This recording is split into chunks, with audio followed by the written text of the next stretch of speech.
रक्षामंत्री राजनाथ सिंह इस्राएल हमास संघर्षे आतंकवाद विरुद्धं विश्वे ऐक्यभावस्य आह्वानं कृतवान्। कथितं च अनेन निर्दोषजनाः न भवेयुः प्रभाविताः।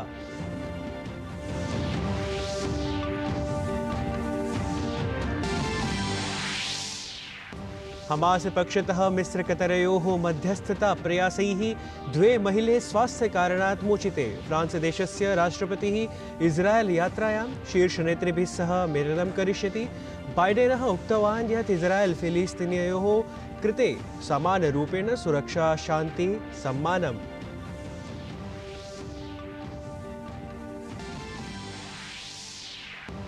केंद्रीय गृहमंत्री अमित शाह अहमदाबादे नैकासां विकाससम्बद्ध कार्याणां करिष्यति उद्घाटनं। कलोल इत्यत्र इफ्को समवायस्य नैनो डीएपी संयंत्रस्य करिष्यति लोकार्पणम्।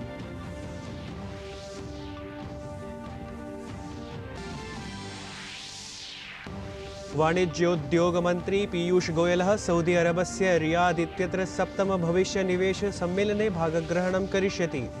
तत्र भारतीयैः सह अपि संवादं करिष्यति।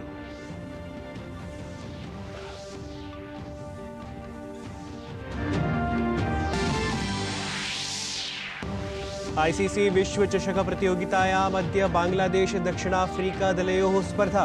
ह्यः अफगानिस्तान दलेन पाकिस्तान दलम् 8 स्तोभैः पराजितम्।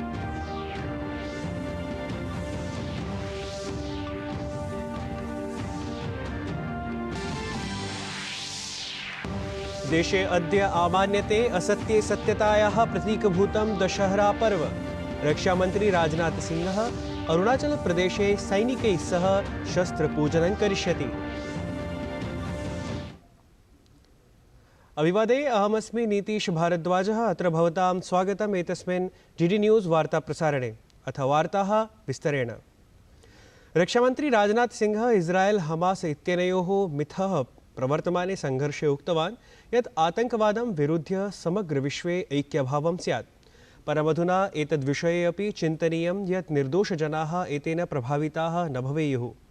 असम राज्यस्य तेजपुर स्थाने एकं कार्यक्रमं सम्बोधयन् राजनाथ सिंह भारतीयसेनां भृशं प्रशंसितवान्। रक्षामंत्री उक्तवान् यदा कदापि देशः संकटग्रस्तः जातः तदा लोकानां सुरक्षा भारतीयसेनायाः वीरैः कृता। स उक्तवान् वयम् अनेन आश्वस्ताः स्मः यदि देशे किञ्चन सङ्कटम् आयास्यति तर्हि अस्माकं सेना सङ्कटं सम्मुखीकर्तुं सर्वथा सज्जमस्ति। हमास पक्षतः मिस्रकतरयोः मध्यस्थता प्रयासैः द्वे महिले स्वास्थ्यकारणात् मोचिते। उभे महिले वृद्धे स्तः। हमास समूहेन इतः प्राक् इस्राएल क्षेत्रे आक्रमणात् परं शुक्रवासरे संयुक्तराज्यामेरिकीय महिले द्वे विमुक्तीकृते। अक्टोबर मासस्य 7 दिनाङ्के हमास समूहेन इस्राएल क्षेत्रे आक्रमणं कृतमासीत् यस्मिन् 400 जनानां मृत्युः अभवत्। तत्रैव 200 जनाः बद्धीकृताः। प्रधानमंत्री नरेंद्र मोदी जॉर्डन किंग अब्दुल्ला इत्यनेन सह दूरभाषया संवादं कृतवान्। प्रधानमंत्री मोदी एक्स इति जनसञ्चारपटले लिखितवान् यत् जॉर्डन इत्यस्य महामहिम किंग इत्यनेन अब्दुल्ला द्वितीयेन सह संवादं कृतवान्। पश्चिमैशिया स्थितौ चर्चा अभवत्। आवाभ्यां हिंसाभ्याम् आतंकवादे सामान्यनागरिकाणां मृत्युविषये च चिन्ता प्रकटिता। सुरक्षायाः मानवीयस्थितेः च शीघ्रसमाधानाय संयुक्तप्रयासानाम् आवश्यकता अस्ति इति।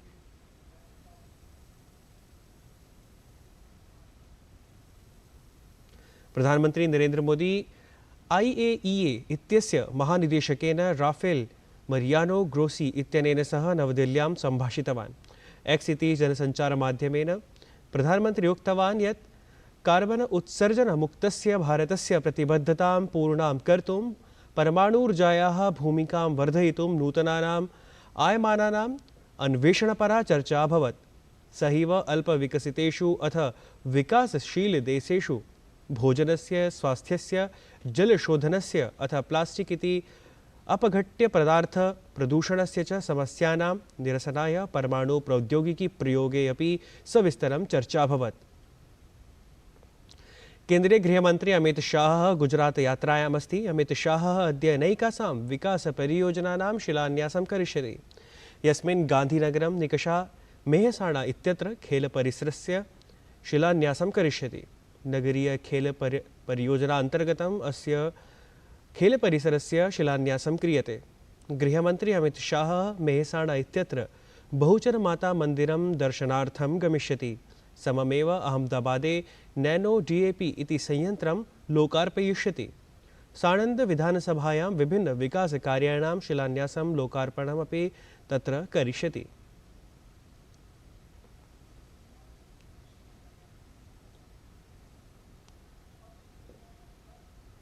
वाणिज्योद्योग मंत्री पीयूष गोयलः सऊदी अरबस्य रियाद इत्यत्र भविष्य निवेश सम्मेलने भागग्रहणं करिष्यति।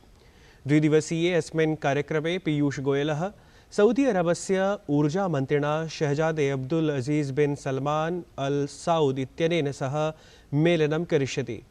पीयूष गोयलः सऊदी अरबस्य विदेशमन्त्रिणा सह नूतनौद्योगिकनीतियुगे अर्थव्यवस्थाभ्यः रणनीतिविषये एकस्य सत्रस्य सहाध्यक्षतां करिष्यति। सः तत्र भारतीयसमुदायैः सह अपि संवादं करिष्यति। निर्वाचनायोगपक्षतः राष्ट्रीय जनसञ्चार पुरस्काराय जनसञ्चार संघटनेभ्यः प्रविष्टिः याचिताः। प्रविष्टयः दिसम्बर मासस्य 10 दिनाङ्कं यावत् प्रदातुं शक्नोति। अस्योद्देश्यं जनेभ्यः निर्वाचनप्रक्रिया मतदानसम्बद्धाः सूचनाः प्रदातुं जनसञ्चार संघटनानाम् उत्कृष्टयोगदानाय सम्मानप्रदानमस्ति। अग्रिमवर्षे जनवरी मासस्य 25 दिनाङ्के राष्ट्रियमतदातृदिवसावसरे 4 पुरस्काराः प्रदास्यन्ते। प्रतिवर्षम् अक्टोबर मासस्य 24 दिने विश्व पोलियो दिवसः आचर्यते।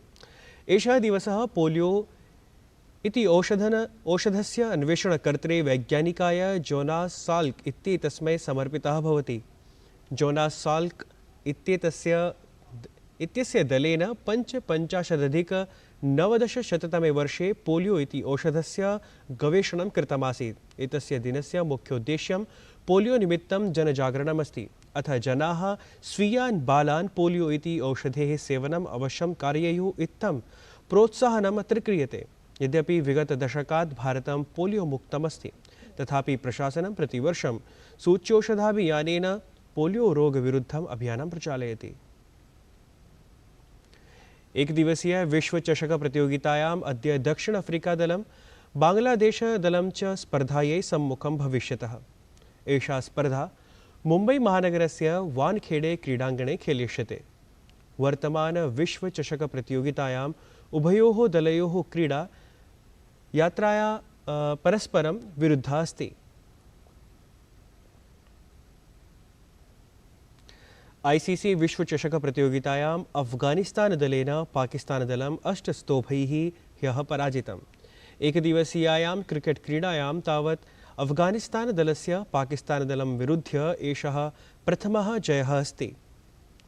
पाकिस्तानेन पणकं विजित्य प्रथमं क्रीडयता अफगानिस्तानदलस्य समक्षं 83-200 धावनाङ्काः लक्ष्यं स्थापितमासीत्। उत्तरे अफगानिस्तानदलेन स्तोभद्वयस्य हानौ एव लक्ष्यम् अधिगतमासीत्। अफगानिस्तानदलस्य क्रीडकः इब्राहिम जदरान इत्येषः 87 धावनाङ्कान् अर्जितवान्। तत्रैव रहमानुल्लाह गुरबाज इत्येषः 65 धावनाङ्कान् अर्जितवान्।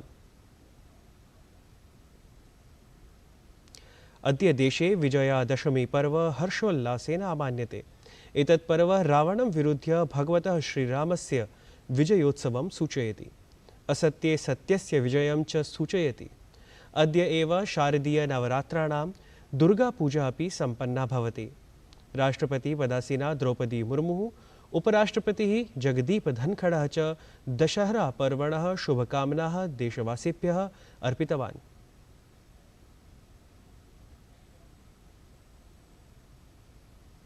एतत् वार्ता संस्करणम् अधुना सम्पद्यते। अभिनववार्ताभिः सह पुनः उपस्थास्यामः। तावत् मङ्गलं भूयात्।